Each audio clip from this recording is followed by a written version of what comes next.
hususan mechi ya Tunisia? Katika vitu ambavyo leo nimekuja kugundua wachezaji wanaumia ni kupata hii alama moja. Actually jinsi game ilivyokuwa inaenda, kila mtu alikuwa anaona inawezekana kupata matokeo ya alama 3. Sijui nisemaje, unlucky ya mechi imeisha kwa alama moja. Okay. Positively inabidi tuchukue hiyo then tukapambane kwenye mechi iliyobaki dhidi ya Tunisia.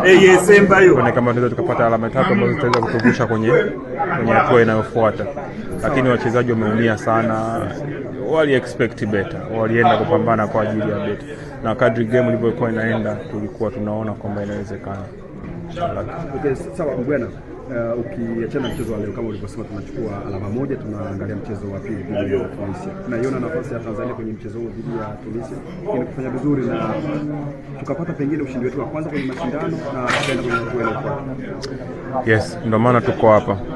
Lengo letu walikuwa ni mechi moja au mbili. Lengo letu lilikuwa ni mechi 3 kuhakikisha kwamba tunapata alama ambazo zitatufaa katika mashindano kuendelea katika mashindano. Kwa hiyo still tunaenda kuiangalia mechi ijayo kwa mapana zaidi. Nadhani walimu watakuwa na tactical details ambazo zitatusaidia kuweza kupata matokeo ambayo yatakuwa ni chanya ili kuweza kuendelea katika mashindano.